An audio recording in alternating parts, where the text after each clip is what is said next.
اور با جماعت نماز سے پیچھے رہنا۔ تو خلاصہ یہ ہے کہ جو شخص وضو مکمل کرنے اور رکوع اور سجود کو مکمل کرنے کی حفاظت نہ کرے وہ نماز کی حفاظت کرنے والا نہیں ہوتا، اور جو نماز کی حفاظت نہیں کرتا گویا وہ اسے ضائع کر دیتا ہے، اور جو نماز کو ضائع کر دیتا ہے تو وہ باقی شریعت کے تمام احکامات کو بھی زیادہ ضائع کرنے والا ہوتا ہے۔ اور جو شخص نماز کی حفاظت کرتا ہے اللہ اس کے دین کی حفاظت کرتا ہے، اور جو نماز نہیں پڑھتا اس کا تو کوئی دین ہی نہیں ہوتا۔ ایسے لوگوں کی دوسری صفت کیا بتائی گئی؟ واتبعوا الشہوات، کہ وہ خواہشات کے پیچھے لگ گئے، یعنی گناہوں میں پڑ گئے، شراب نوشی میں پڑ گئے، اپنے نفسوں پر شہوت کو ترجیح دی اللہ کی اطاعت کے مقابلے میں، منکرات میں آگے بڑھ گئے۔ نماز کو ضائع کرنے کا بھی سب سے اہم سبب یہی ہے کہ انسان اپنی خواہشات کی تکمیل میں اپنا وقت استعمال کر دیتا ہے، اور جب نماز کا وقت آتا ہے تو یا وہ تھک چکا ہوتا ہے یا پھر اس کا دل بدل چکا ہوتا ہے اور نماز پڑھنے میں اس کا دل ہی نہیں لگتا۔ حضرت علی رضی اللہ عنہ سے اللہ تعالیٰ کے اس قول کے بارے میں مروی ہے کہ خواہشات کی پیروی کرنے والوں سے وہ لوگ مراد ہیں جو مضبوط محل بناتے ہیں، قابل توجہ سواریوں پر سوار ہوتے ہیں اور مشہور لباس پہنتے ہیں۔ یعنی یہ بیماریاں جو آج ہیں یہ آج کی نہیں ہیں، یہ حضرت علی رضی اللہ عنہ کے دور کی ہیں کہ انہوں نے کیا زبردست طریقے سے تشخیص کی کہ خواہشات کی پیروی کا مطلب کیا ہے کہ بڑے بڑے گھر بنائے جائیں اور اپنی ساری صلاحیتیں انہی میں لگا دی جائیں، ایسی گاڑیوں پر بیٹھا جائے جو نوٹسیبل ہوں، ایسی سواریوں پہ بیٹھا جائے جو لوگوں کی نگاہ میں ہوں، لوگ اس پہ رشک کرتے ہوں، اور برانڈڈ لباس پہنے جائیں، یعنی ان کا پورا لائف سٹائل ہی دنیا کے پیچھے بھاگنے کا ہو جاتا ہے اور عبادت کی طرف ان کی توجہ نہیں ہوتی، ان کا دل نہیں لگتا۔ تو خواہشات ان چیزوں کے متعلق ہوتی ہیں جو انسان کو پسند آتے ہیں، کام یا انسان جن کو کرنا چاہتا ہے، جن کے ساتھ وہ موافقت رکھتا ہے اور جن سے وہ بچتا نہیں ہے۔ صحیح حدیث میں ہے کہ جنت ناپسندیدہ چیزوں کے ساتھ گھری ہوئی ہے اور جہنم خواہشات کے ساتھ گھری ہوئی ہے۔ اس بارے میں ابو ہریرہ کہتے ہیں کہ رسول اللہ صلی اللہ علیہ وسلم نے فرمایا، جب اللہ عز و جل نے جنت کو پیدا کیا تو جبریل علیہ السلام سے کہا جا کر اسے دیکھاؤ۔ چنانچہ جبریل علیہ السلام گئے اور دیکھا، واپس آ کر عرض کیا، یا رب و عزتک، اے میرے رب آپ کی عزت کی قسم اس کے متعلق جو بھی سنے گا وہ اس میں داخل ہونا چاہے گا۔ پھر جنت کو ناپسندیدہ چیزوں سے ڈھانپ دیا گیا۔ پھر اللہ تعالیٰ نے فرمایا اسے دیکھ کر آؤ۔ چنانچہ وہ دوبارہ گئے اور اسے دیکھا، کہا یا رب و عزتک، اے میرے رب آپ کی عزت کی قسم مجھے اندیشہ ہے کہ اب اس میں کوئی داخل نہیں ہو سکے، یعنی اتنا مشکل راستہ ہے۔ اور اسی طرح جب آگ کو پیدا کیا تو آپ نے جبریل علیہ السلام سے فرمایا کہ اے جبریل جہنم کو دیکھ کر آؤ۔ جب وہاں پہنچے تو آ کر کہنے لگے، یا رب و عزتک، اے رب آپ کی عزت کی قسم جو اس کے متعلق سنے گا اس میں داخل ہونا نہیں چاہے گا۔ اللہ کے حکم پر اسے خواہشات سے ڈھانپ دیا گیا۔ پھر فرمایا اے جبریل جا کر اسے دیکھ کر آؤ۔ وہ دیکھ کر آئے، دیکھا تو کہا یا رب و عزتک، مجھے تو اندیشہ ہے اب کوئی آدمی اس میں داخل ہونے سے بچ نہ سکے گا، یعنی ایسا پھسلن کا راستہ ہے، ایسا خواہشات کا راستہ ہے کہ سب اسی طرف چل پڑیں گے، کیونکہ یہ انسان کے لیے ایک امتحان ہے۔ اس کے اندر خواہشات کی محبت خوشنما بنا دی گئی ہے، لہذا جو چیز انسان کو خوشنما لگتی ہے انسان اس کے پیچھے بھاگتا ہے۔ رسول اللہ صلی اللہ علیہ وسلم نے فرمایا، مجھے اپنی امت کے بارے میں 3 چیزوں کا ڈر ہے۔ بخیلی جس کی اطاعت کی جائے، یعنی انسان بخل کرے، یعنی دل میں بخل کا خیال آئے تو اس کی پیروی کرے۔ خواہش نفس جس کی پیروی کرے، یعنی کچھ اللہ کے راستے میں دینے کی بجائے اپنی خواہشات پر انسان خرچ کرنے لگے۔ اور گمراہ امام جو لوگوں کو مس لیڈ کرے اپنی خواہشات پرستی کی وجہ سے۔ پھر اسی طرح اپنی مرضی کی زندگی گزارنا، یہ بھی گمراہی کا راستہ ہے۔ اور آپ صلی اللہ علیہ وسلم نے اس کے بارے میں فرمایا، مجھے تمہارے متعلق ان گمراہ کن خواہشات سے سب سے زیادہ اندیشہ ہے جن کا تعلق پیٹ اور شرمگاہ سے ہوتا ہے، اور اپنی مرضی پر چلنے کی گمراہی کا بھی اندیشہ ہے۔ اپنی مرضی پہ چلنے کی گمراہی یعنی جو دل میں آئے گا وہ کریں گے۔ اگر دیکھا جائے تو خواہش کی شدت جو ہے وہ ہر برائی کی جڑ ہے۔ قرآن مجید میں یہ جو آتا ہے وہ احضرت الانفس الشح، تو شح کا معنی یہ کیا گیا کہ کسی چیز میں شدید خواہش رکھنا اور اس کی حرص کرنا، اور یہی شح جو ہے یہ انسان کو پھر بہت سی برائیوں پر آمادہ کرتی ہے، خون ریزی پر، محرمات کو حلال سمجھنے پر۔ اسی طرح یہ ہے کہ خواہش پرستی جو ہے یہ غفلت کا ذریعہ ہے۔ آپ نے فرمایا کہ میں تمہارے فقر سے نہیں ڈرتا، لیکن اس بات سے ڈرتا ہوں کہ دنیا تم پر کشادہ کر دی جائے گی جیسے پہلے لوگوں پہ کی گئی تھی، تو تم ایک دوسرے سے آگے بڑھنے لگو گے جس طرح وہ ایک دوسرے سے آگے بڑھنے لگے، اور وہ تمہیں غافل کر دے جس طرح ان لوگوں کو غافل کر دیا تھا۔ خواہش پرستی سے انسان اللہ کے ذکر سے غافل ہو جاتا ہے۔ اللہ تعالیٰ فرماتے ہیں یا ایھا آمنو لا تلہکم اموالکم ولا اولادکم عن ذکر اللہ، اے ایمان والو تمہیں اموال اور تمہاری اولاد اللہ کی یاد سے غافل نہ کریں، اور جو ایسا کریں گے وہی خسارہ اٹھانے والے ہیں۔ یعنی انسان کی عام طور پر خواہش مال کی ہوتی ہے، اولاد کی ہوتی ہے، پھر آگے جا کر انسان ان چیزوں میں اتنا محو ہو جاتا ہے، اتنا ان سے راضی ہو جاتا ہے کہ اللہ کی یاد سے ہی غافل ہو جاتا ہے۔ یعنی ان چیزوں کے نہ ہونے پر جس طرح وہ رب کو پکارتا تھا، ان کے ملنے کے بعد وہ رب کو اس طرح نہیں پکارتا۔ تو جب انسان خواہشات کی پیروی کرنے لگتا ہے تو وہ فرائض سے غافل ہو جاتا ہے، اور پھر خواہش پرستی ایسی چیز ہے کہ جو اللہ سبحانہ وتعالیٰ کے احکامات کو بوجھ بنا کے رکھ دیتی ہے۔ عبداللہ ابن عمر کہتے ہیں میں نے نبی صلی اللہ علیہ وسلم کو فرماتے ہوئے سنا، کتنے ہی لوگ ایسے ہیں جو اپنی خواہش نفس کو پورا کرنے میں لگ جاتے ہیں، یعنی پھر مراد یہ ہے کہ اپنے فرائض کو بھول جاتے ہیں، اپنی ذمہ داریاں بھول جاتے ہیں، ان کے لیے قیامت کے دن جہنم کے سوا کچھ نہ ہوگا۔ لیکن جو شخص خواہش پر نماز کو ترجیح دے تو اس کی فضیلت بھی بیان کی گئی ہے۔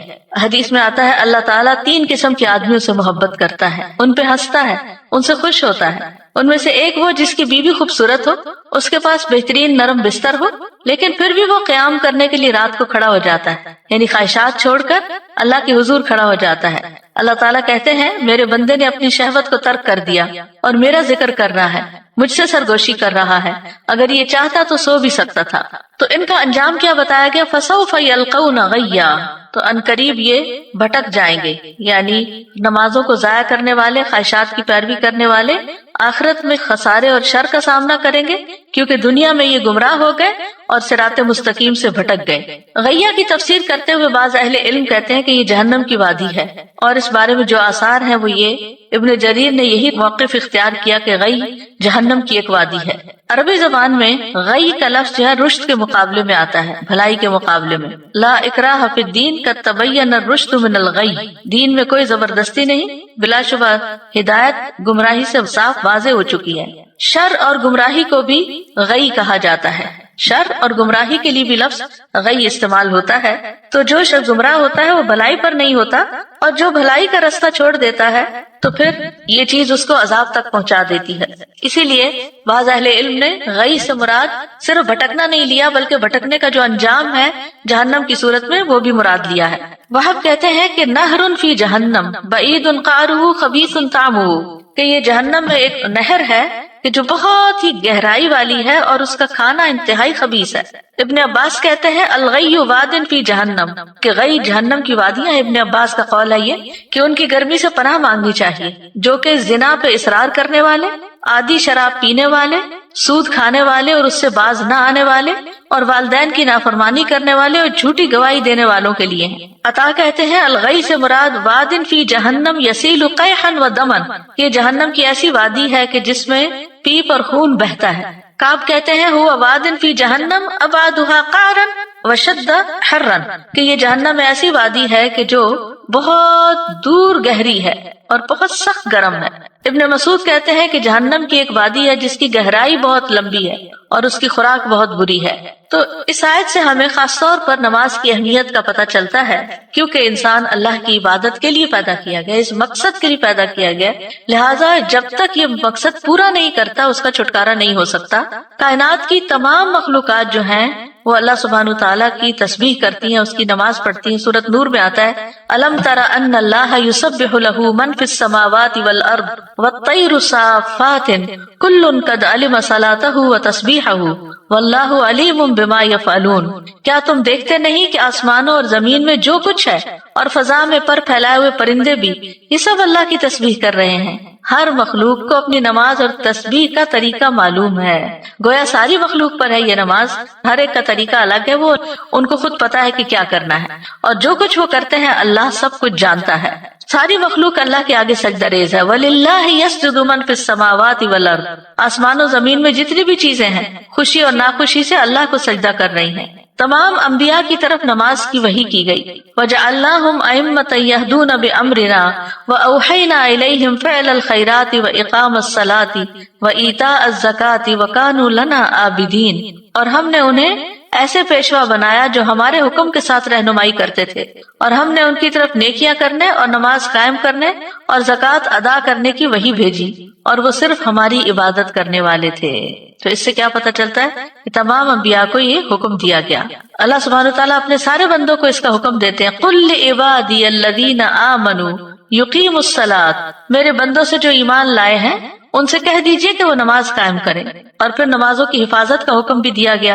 سچے ایمان والوں کی صفت یہ بتائی گئی، الذین یقیمون الصلاۃ ومما رزقناہم ینفقون اولئک ھم المؤمنون حقا، وہ لوگ جو نماز قائم کرتے ہیں اور اس میں سے جو ہم نے انہیں دیا وہ خرچ کرتے ہیں، یہی لوگ سچے مومن ہیں۔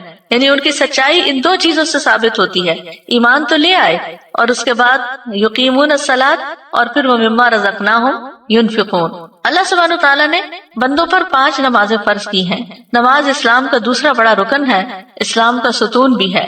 اس دین کی بنیاد اسلام ہے، تو جو اسلام لایا وہ سلامت رہا، اور اس کا ستون نماز ہے۔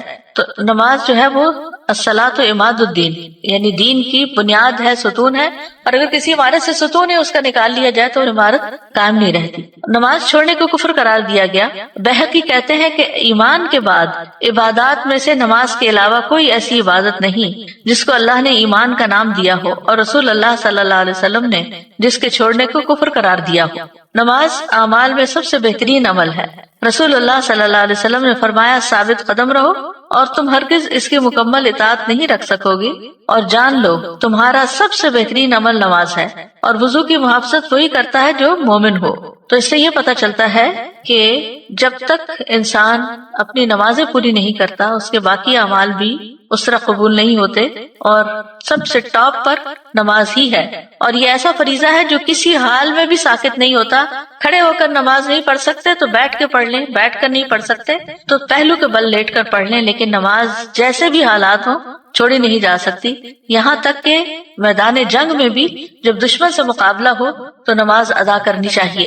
اللہ سبحانہ وتعالی روزانہ 2 بار فرشتوں سے بندوں کی نماز کی خبر لیتے ہیں، عصر کے وقت اور فجر کے وقت، جب فرشتے تبدیل ہو کر جاتے ہیں اور وہ نمازوں میں ہی آ کر بندوں سے ملتے ہیں۔ اور ہر نماز کے وقت ایک اعلان ہوتا ہے۔ عبداللہ بن مسعود کہتے ہیں کہ رسول اللہ صلی اللہ علیہ وسلم نے فرمایا، جب ہر نماز کا وقت شروع ہوتا ہے تو ایک منادی کرنے والے کو بھیجا جاتا ہے، وہ کہتا ہے، آدم کے بیٹو اٹھو اور اس آگ کو بجھاؤ جو تم نے اپنے نفسوں کے لیے جلائی ہے۔ تو وہ کھڑے ہوتے ہیں اور وضو کرتے ہیں تو ان کی آنکھوں سے ان کے گناہ جھڑ جاتے ہیں۔ جب وہ نماز پڑھتے ہیں تو سابقہ نماز کے درمیانی وقفے میں ہونے والے گناہ بخش دیے جاتے ہیں، یعنی پچھلی نماز اور موجودہ نماز کے بیچ میں جو غلطیاں ہوئی ان کو معاف کر دیا جاتا ہے۔ اور یہی معاملہ پھر عصر کے وقت ہوتا ہے، اور جب مغرب ہوتی ہے تو یہی معاملہ پیش آتا ہے۔ جب عشاء کا وقت ہوتا ہے تو اسی طرح ہوتا ہے۔ جب لوگ سوتے ہیں تو وہ بخشے ہوئے ہوتے ہیں۔ پھر آپ نے فرمایا، لوگ بھلائی کی حالت میں رات گزارتے ہیں اور بعض لوگ شر کی حالت میں لتھڑ کر یا شر میں لتھڑ کر یعنی گندے کام کرتے ہوئے رات گزارتے ہیں۔ نماز کی اتنی اہمیت ہے کہ نبی صلی اللہ علیہ وسلم نے سخت بیماری میں بھی نماز کی فکر کی تھی۔ عبید اللہ بن عبداللہ سے روایت ہے، وہ کہتے ہیں کہ ایک مرتبہ میں عائشہ رضی اللہ عنہا کی خدمت میں حاضر ہوا اور میں نے عرض کیا کہ آپ مجھے رسول اللہ صلی اللہ علیہ وسلم کے مرض الوفات کے بارے میں کچھ بتائیں گی؟ انہوں نے کہا، کیوں نہیں۔ رسول اللہ صلی اللہ علیہ وسلم کی طبیعت جب بوجھل ہوئی تو آپ نے پوچھا، کیا لوگ نماز پڑھ چکے ہیں؟ ہم نے کہا، نہیں یا رسول اللہ، وہ آپ کا انتظار کر رہے ہیں۔ آپ نے فرمایا، میرے لیے ایک ٹب میں پانی رکھو۔ ہم نے ایسا ہی کیا۔ آپ نے غسل کیا اور جانے کے لیے کھڑے ہونے ہی لگے تھے کہ آپ پہ بے ہوشی طاری ہو گئی۔ جب افاقہ ہوا پھر یہی سوال پوچھا، کیا لوگ نماز پڑھ چکے ہیں؟ ہم نے کہا، نہیں یا رسول اللہ، وہ آپ کا انتظار کر رہے ہیں۔ آپ نے فرمایا، میرے لیے ٹب میں پانی رکھو۔ آپ نہا کر جانے کے لیے کھڑے ہی ہونے لگے تھے کہ آپ پہ بے ہوشی طاری ہو گئی۔ حضرت عائشہ کہتی ہیں کہ لوگ نماز عشاء کے لیے مسجد میں بیٹھے آپ کا انتظار کر رہے تھے، تو آپ نے ابو بکر کے پاس یہ پیغام بھیجا کہ آپ لوگوں کو نماز پڑھا دیں۔ چنانچہ ان دنوں میں ابو بکر لوگوں کو نماز پڑھاتے رہے۔ ایک دن حضور صلی اللہ علیہ وسلم کو اپنے مرض میں کچھ تخفیف محسوس ہوئی تو آپ ظہر کی نماز کے وقت 2 آدمیوں کے درمیان نکلے، جن میں سے ایک عباس تھے۔ ابو بکر نے جب آپ کو دیکھا تو پیچھے ہٹنے لگے۔ آپ نے انہیں اشارہ کیا کہ پیچھے نہ ہٹیں اور اپنے ساتھ آنے والے ساتھیوں کو حکم دیا تو انہوں نے آپ صلی اللہ علیہ وسلم کو ابو بکر کے پہلو میں بٹھا دیا۔ ابو بکر کھڑے ہو کر نماز پڑھتے رہے اور رسول اللہ صلی اللہ علیہ وسلم بیٹھ کر نماز پڑھنے لگے۔ تو اس سے آپ اندازہ لگائیں کہ نبی صلی اللہ علیہ وسلم پر کتنی تکلیف تھی، کیسی شدت تھی، لیکن پھر بھی آپ اپنے اس فریضے کو نہیں بھولے، حالانکہ بیمار کے لیے تو بہت سی رخصتیں ہیں۔ حضرت علی کہتے ہیں کہ رسول اللہ صلی اللہ علیہ وسلم کا آخری کلام تھا الصلاۃ الصلاۃ اتقوا اللہ فیما ملکت ایمانکم، نماز کی حفاظت کرو، نماز کی حفاظت کرو اور اپنے غلاموں کے بارے میں اللہ سے ڈرو۔ نبی صلی اللہ علیہ وسلم کی آخری وصیت بھی تھی۔ نبی صلی اللہ علیہ وسلم نے یہ بھی بتایا تھا کہ ایک وقت آئے گا کہ نماز کا نام و نشان بھی مٹ جائے گا۔